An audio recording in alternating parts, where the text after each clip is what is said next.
Marc Joulot, bonjour. Bonjour. Nous sommes ici au direct du Parlement européen pour faire le point sur le rapport qui est le vôtre et qui a été voté hier par la session plénière du Parlement de Strasbourg sur le renforcement de la cohésion économique, sociale et territoriale de l'UE.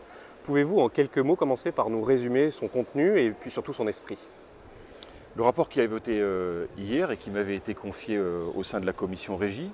La commission Régie a pour l'ensemble de la politique régionale de l'Union européenne et d'une certaine mesure la position qui est celle maintenant du Parlement européen sur la prochaine politique de cohésion, celle qui viendra à partir de 2020 et qui, au fond, d'une certaine manière, exprime les souhaits, la volonté qui est celle du Parlement sur cette politique européenne vis-à-vis des régions. C'est une politique importante et les messages que nous avons envoyés sont au fond assez simples. D'abord, nous souhaitons que la politique régionale, la politique de l'Europe en faveur des régions, continue de couvrir l'ensemble des régions, qu'elle s'articule sur des thématiques ou en tout cas des priorités qui sont clairement affirmées, l'innovation, les PME, les infrastructures bien sûr, la recherche, un certain nombre de sujets qui sont clairement définis. La volonté également que cette politique puisse mieux prendre en compte des disparités qui aujourd'hui existent au sein même des régions, de prendre en compte des spécificités infrarégionales. Bref, c'est une panoplie, j'allais dire, de recommandations, de souhaits qui sont aujourd'hui, à travers ce rapport, exprimés par le Parlement, puisque ce rapport a été voté à une très large majorité. Le mois prochain, le 2 mai pour être exact, la Commission européenne va publier ses recommandations officielles pour l'avenir du budget européen au-delà de l'année 2020. Ces dernières semaines, les parlementaires européens ont envoyé une série de signaux, votre rapport n'est que le dernier, sur quel devra être le montant de ce prochain budget. C'était important pour vous, y compris sur la politique de cohésion spécifiquement, d'envoyer un message à la Commission européenne? Oui, bien sûr. Mon souhait et celui des collègues avec lesquels j'ai travaillé sur ce rapport était bien sûr qu'il puisse être adopté avant que la Commission et qu'on connaisse l'enveloppe, le cadre budgétaire prochain pour l'ensemble des sujets, avec, on le sait bien, des conséquences qui vont être liées au départ des Anglais, au Brexit, avec des conditions financières nouvelles. On sait très bien que les budgets et le budget de la cohésion va sans doute être réduit compte tenu du départ de l'Angleterre. On est sur des estimations d'environ des baisses de 5 à 10%, qui sont légitimes, qui sont nécessaires compte tenu de ce départ dans l'Angleterre. Mais il était très important pour nous et pour mes collègues d'envoyer ces messages avant que la Commission elle-même maintenant donne ce cadre financier et puis précise l'enveloppe qu'elle souhaite consacrer à la cohésion. Vous avez commencé un peu à l'évoquer. On parle quand même assez souvent de limiter, voire de supprimer une certaine partie de l'aide aux régions les plus riches. Vous souhaitez l'éviter, cela? Oui, clairement. Dans le rapport, et encore une fois qui a été soutenu dans une très large majorité, c'est de dire qu'il faut que cette politique régionale est importante. D'abord parce que c'est d'une certaine manière l'Europe de la proximité, l'Europe des territoires. On souhaite qu'elle continue de bénéficier à l'ensemble des régions, parce qu'il n'y a pas simplement des régions en difficulté, des régions riches, mais au sein des régions riches, on le voit bien en France, et notamment depuis qu'on a des grandes régions, il peut y avoir des poches de pauvreté, des poches de difficultés économiques, sociales, liées à des questions de restructuration.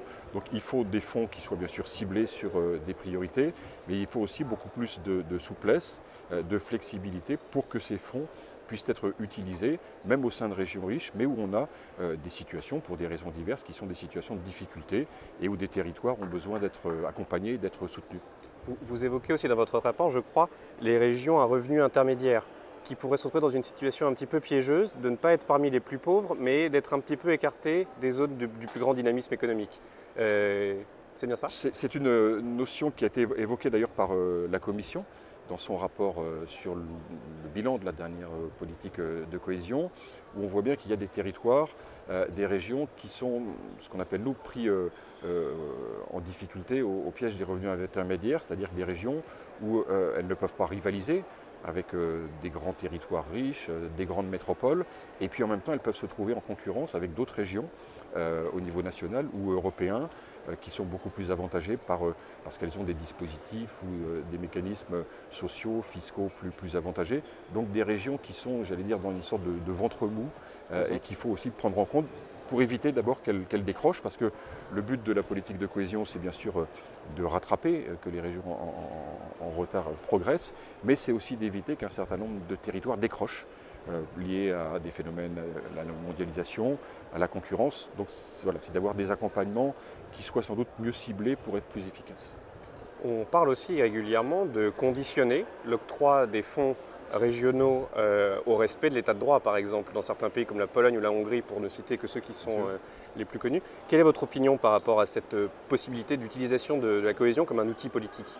Je considère, et mes collègues avec moi au sein du rapport, que la politique de cohésion ne doit pas être un instrument de conditionnalité. Elle ne doit pas être un instrument pour toucher ou régler un certain nombre de situations qui posent effectivement question, qui sont bien légitimes, mais la politique de cohésion ne peut pas être un élément d'ajustement pour régler des questions qui la dépassent. La politique de cohésion, la politique de l'Europe vis-à-vis des territoires a sa légitimité en soi, qu'elle puisse inciter en tout cas à plus de convergence en termes de fiscalité, d'uniformité des droits sociaux, mais sur des questions plus politiques que sont l'état de droit.